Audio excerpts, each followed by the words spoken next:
Hello भाई, welcome to my YouTube channel. तो दोस्तों, जैसा कि आप लोगों को पता है कि हमारे इस यूट्यूब चैनल पर आप लोगों के लिए बिहार सिविल कोड एग्जाम 2022 से रिलेटेड जीके और बिहार करंट अफेयर्स की कुछ ऐसे महत्वपूर्ण प्रश्नों को प्रैक्टिस आप लोगों को करवाया जा रहा है जो कि आपके इस एग्जामिनेशन के दृष्टिकोण से काफी उपयोगी साबित हो सकते हैं।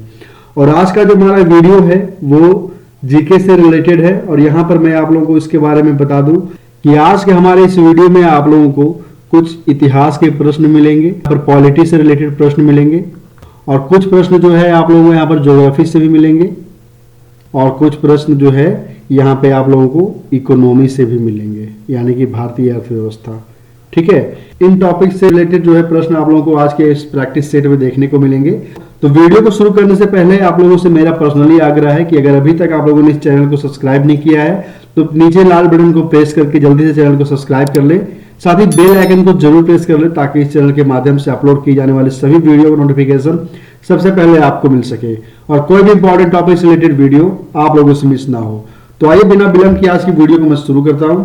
आज का जो हमारा पहला प्रश्न है, देखिए कहता है सन 1526 ईस्वी में बाबर ने किस वंश के शासक को परास्त कर मुगल साम्राज्य की नींव डाली। ठीक है, बहुत ही बढ़िया प्रश्न है और अगर आप लोग भी इसे अटेम्प्ट करना चाहें तो इन ऑप्शन के आधार पर जो है आप लोग अपना राइट आंसर हमें कमेंट में बता सकते हैं क्या होगा इसका राइट आंसर। ठीक है, तो इसका जो है राइट आंसर हो जाएगा हमारा ऑप्शन बी, यानी कि लोधी वंश को जो है परास्त करके मुगल साम्राज्य की नींव डाली थी बाबर ने, है ना, सन 1526 ईस्वी में।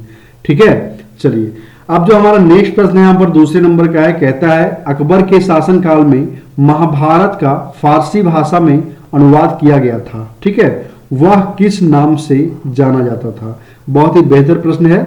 इसका जो है राइट आंसर हमारा हो जाएगा अगेन ऑप्शन बी, यानी कि रज्मनामा। ठीक है, रज्मनामा, महाभारत का जो फारसी में अनुवाद किया गया था।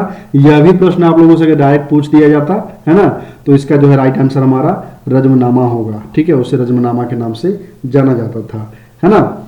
चलिए अब जो हमारा अगला प्रश्न होने वाला है तीसरे नंबर का, देखिए कहता है अकबर द्वारा बनवाए गए उपासना भवन या फिर जिसे पूजा गृह भी कहा जाता था, है ना, उसका नाम क्या था।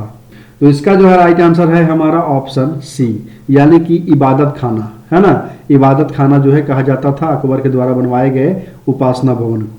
ठीक है, इबादत खाना। नेक्स्ट प्रश्न जो है हमारा 4 नंबर का, यहाँ पर देखिए कहता है रामचरितमानस के लेखक तुलसीदास किसके शासनकाल से संबंधित थे। चलिए बहुत ही बढ़िया प्रश्न, है ना। इसका जो है राइट आंसर हमारा हो जाएगा ऑप्शन डी, वो जो है अकबर के शासनकाल से संबंधित थे, है ना। और अभी अभी हमने जो है अपने पिछले प्रश्न में आप लोगों को बताया है कि अकबर के ही शासनकाल में जो है महाभारत का फारसी भाषा में अनुवाद किया गया था, है ना, और उसे रज्मनामा के नाम से जाना जाता था। ठीक है, चलिए तो अब हम लोग अपने अगले प्रश्न की ओर बढ़ेंगे जो कि इस प्रैक्टिस सेट का हमारा 5वें नंबर का प्रश्न होने वाला है और ये देखिए कहता है बाबर मूल रूप से कहाँ का शासक था। ठीक है, तो बाबर जो है मूल रूप से फरगना का शासक था, इसलिए इसका राइट आंसर हमारा हो जाएगा ऑप्शन ए, है ना। नेक्स्ट प्रश्न हमारा 6 नंबर का है, देखिए कहता है वर्तमान समय में भारतीय संविधान में गणना की दृष्टि से, ठीक है, कुल कितने अनुच्छेद और अनुसूचियां हैं। Very important question. यह प्रश्न जो है कई बार एग्जामिनेशन में पूछे जा चुके हैं, इसलिए आप लोग यहाँ पर ध्यानपूर्वक देखेंगे तो इसका राइट आंसर हमारा हो जाएगा ऑप्शन बी। कुल जो है 395 आर्टिकल्स हैं हमारे भारतीय संविधान में और 12 अनुसूचियां। ठीक है, इसका राइट आंसर हो जाएगा हमारा ऑप्शन बी। अगला जो प्रश्न होने वाला है हमारा 7 नंबर का, देखिए कहता है संविधान के अनुच्छेद 1 में भारत को क्या कहा गया है। ठीक है, चलिए तो इसका जो है राइट आंसर हमारा हो जाएगा ऑप्शन डी, भारत को जो है राज्यों का संघ कहा गया है संविधान के आर्टिकल 1 में, है ना। नेक्स्ट प्रश्न हमारा 8वें नंबर का है, देखिए कहता है मौलिक अधिकार के अंतर्गत कौन सा अनुच्छेद बच्चों के शोषण से संबंधित है। वेरी गुड क्वेश्चन, है ना। इसका भी जो है राइट आंसर है हमारा ऑप्शन डी, आर्टिकल 24 जो है वो बच्चों के शोषण से संबंधित है। ठीक है, चलिए और जैसा कि हम लोगों को पता है कि आर्टिकल 12 से 35, अनुच्छेद 12 से 35 तक जो है मौलिक अधिकार के अंतर्गत आता है ना। चलिए अगले प्रश्न की ओर हम लोग बढ़ेंगे जो कि इस प्रैक्टिस सेट का हमारा 9वें नंबर का प्रश्न होने वाला है और यह देखिए कहता है भारतीय संविधान के किन अनुच्छेदों में राज्य के नीति निर्देशक तत्वों का उल्लेख है।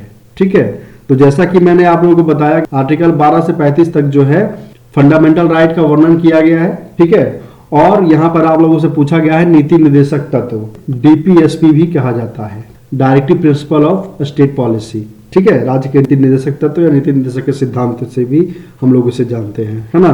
तो उसका उल्लेख जो है संविधान के आर्टिकल 36 से 51 यानी 36 से 51 में जो है किया गया है, इसलिए इसका राइट आंसर हमारा हो जाएगा ऑप्शन सी, है ना।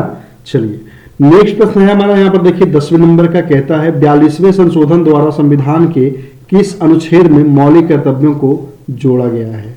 ठीक है, चलिए तो इसका भी जो है राइट आंसर मैं आप लोग बता दूं हो जाएगा ऑप्शन बी, यानी कि अनुच्छेद 51A। ठीक है, 51A में जो है 42वें संशोधन के द्वारा मौलिक कर्तव्यों को जोड़ा गया है ना, यानी कि जिसे फंडामेंटल ड्यूटी के नाम से जानते हैं हम लोग। ठीक है, फंडामेंटल ड्यूटी। अगला जो प्रश्न होने वाला है हमारा देखिए 11वें नंबर का है, और यह कहता है पर्वतों पर विश्व की कितनी प्रतिशत जनसंख्या निवास करती है। बहुत ही बढ़िया प्रश्न है ना। आपके स्क्रीन पर आप लोग भी इसे अटेम्प्ट करने का प्रयास करें, कमेंट में हमें अपना आंसर जरूर बताएं। ठीक है, तो इसका जो है राइट आंसर हमारा हो जाएगा ऑप्शन ए, 1% जो है जनसंख्या पर्वतों पर निवास करती है। अब हम लोग अपने अगले प्रश्न को देखेंगे जो कि इस प्रैक्टिस सेट का 12वें नंबर का प्रश्न है। देखिए कहता है विश्व के विशाल वलित पर्वतों की रचना आज से लगभग कितने मिलियन वर्ष पूर्व हुई थी, है ना। तो भूगोल से संबंधित जो है यह बहुत ही इंपॉर्टेंट प्रश्न है। ठीक है, ऐसे प्रश्न जो है पूछे जाते हैं एग्जामिनेशन में, है ना। तो इसका जो है राइट आंसर हमारा हो जाएगा ऑप्शन डी, यानी कि 30 मिलियन वर्ष। अगले प्रश्न की ओर हम लोग बढ़ेंगे। अब कहता है हिमालय पर्वत श्रृंखला किसका उदाहरण है। ठीक है, बहुत ही बढ़िया प्रश्न। देखिए इसका जो है राइट आंसर हमारा हो जाएगा ऑप्शन ए, वलित पर्वत का उदाहरण है हिमालय पर्वत श्रृंखला।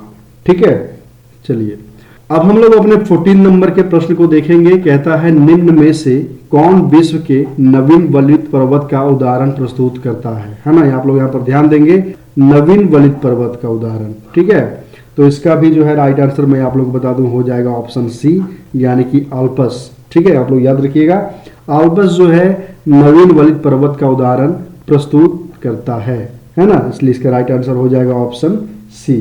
चलिए अगले प्रश्न की ओर हम लोग बढ़ेंगे जो कि इस प्रैक्टिस सेट का हमारा 15वें नंबर का प्रश्न होने वाला है, और यह देखिए कहता है निम्न में से कौन एक वलित पर्वत है ना। चलिए इसका जो है राइट आंसर मैं आप लोगों को बता दूं हो जाएगा ऑप्शन डी। हमने जो है अभी अपने 13 नंबर प्रश्न में आप लोगों से इसके बारे में डिस्कस किया था, है ना, कि हिमालय पर्वत श्रृंखला किसका उदाहरण है, वलित पर्वत का। इसी क्वेश्चन को थोड़ा यहाँ पर घुमाकर पूछ दिया गया है, तो इसका राइट आंसर हमारा हो जाएगा ऑप्शन डी, यानी कि हिमालय, है ना। अगला जो प्रश्न है हमारा यहाँ पर देखिए 16वें नंबर का है, और ये भारतीय अर्थव्यवस्था से संबंधित है। कहता है भारतीय अर्थव्यवस्था कैसी है। ठीक है, तो भारतीय अर्थव्यवस्था जो है वो एक मिश्रित अर्थव्यवस्था है। आप लोगों ने थोड़ा सा अभी इकोनॉमिक्स पढ़ा होगा, तो आप लोगों को जरूर मालूम होना चाहिए इसका राइट आंसर, है ना। इसलिए इसका राइट आंसर हमारा है ऑप्शन डी, यानी कि भारतीय अर्थव्यवस्था जो है वो मिश्रित अर्थव्यवस्था है। अगला जो प्रश्न है हमारा यहाँ पर 17वें नंबर का है, और यह देखिए कहता है बंद अर्थव्यवस्था वह अर्थव्यवस्था है जिसमें, ठीक है, और यहाँ पर आप लोगों को बताना है, इतने सारे ऑप्शन जो है यहाँ पर दिए गए हैं। ऑप्शन ए कहता है मुद्रा पूर्ति पूर्णतः नियंत्रित होती है, बी कह रहा है हमारा ऑप्शन घाटे की वित्त व्यवस्था होती है, ऑप्शन सी है हमारा केवल निर्यात, ऑप्शन डी है ना तो निर्यात ना ही आयात होता है। ठीक है, चलिए तो इसका जो है राइट आंसर मैं आप लोग बता दूं हो जाएगा ऑप्शन डी, है ना। चलिए बंद अर्थव्यवस्था का जो है बेहतर एग्जाम्पल जो है ऑप्शन डी में निहित है। ठीक है, चलिए 18वें नंबर के प्रश्न को हम लोग अब देखेंगे। कहता है ऐसी अर्थव्यवस्था को क्या कहते हैं जिसका शेष विश्व से कोई संबंध नहीं होता है। ठीक है, तो ऐसी अर्थव्यवस्था को जो है समृद्ध या फिर बंद अर्थव्यवस्था कहा जाता है ना। तो इसलिए जो है इसका राइट आंसर हमारा हो जाएगा ऑप्शन बी। ठीक है, बंद अर्थव्यवस्था का जो है एग्जाम्पल हमने आप लोगों को अपने 17वें नंबर के क्वेश्चन में भी आप लोगों को बताया है। चलिए अगला जो प्रश्न होने वाला है हमारा यहाँ पर देखिए 19 नंबर का है, 19 नंबर का है, और यह कहता है भारत में बेरोजगारी के आंकड़े एकत्रित एवं प्रकाशित कौन करता है। बहुत ही इंपॉर्टेंट प्रश्न। ठीक है, चलिए तो इसका जो है राइट आंसर हो जाएगा हमारा ऑप्शन सी, यानी कि NSSO, है ना, जिसका पूर्ण रूप होता है नेशनल सैंपल सर्वे ऑर्गेनाइजेशन। यह जो है इसका फुल फॉर्म होता है NSSO का। ठीक है, और यही जो है भारत में बेरोजगारी के आंकड़े को एकत्रित करता है और प्रकाशित भी करता है। ठीक है, चलिए नेक्स्ट प्रश्न है हमारा यहाँ पर देखिए 20 नंबर का, और ये आखिरी प्रश्न भी है प्रैक्टिस सेट का। कहता है भारत में ग्रामीण क्षेत्रों में कौन सी बेरोजगारी सर्वाधिक पाई जाती है? ठीक है, तो ग्रामीण क्षेत्रों में जो है भारत में मौसमी बेरोजगारी और अदृश्य बेरोजगारी, ये दोनों जो है राइट आंसर हमारा हो जाएगा, इसलिए इसका राइट आंसर हमारा हो जाएगा ऑप्शन सी, ए और बी दोनों। तो आज के वीडियो में बस इतना ही। आशा करता हूँ वीडियो आप लोगों को जरूर पसंद आई हो। वीडियो अगर आप लोगों को अच्छी लगे तो वीडियो को लाइक जरूर कर ले। चैनल पर अगर आप लोग नए हैं तो चैनल को सब्सक्राइब जरूर कर ले, साथ ही बेल आइकन को जरूर प्रेस कर ले, ताकि इस चैनल के माध्यम से अपलोड किए जाने वाले सभी वीडियो का नोटिफिकेशन सबसे पहले आपको मिल सके, और कोई भी इंपॉर्टेंट टॉपिक से रिलेटेड वीडियो आप लोगों से मिस ना हो। और वीडियो को ज्यादा ज्यादा लोगों तक शेयर करें, ताकि जानकारी जो है और भी लोगों तक पहुंचाई जा सके। तो मिलते हैं अपने अगले वीडियो में, तब तक के लिए बाय बाय, टेक केयर।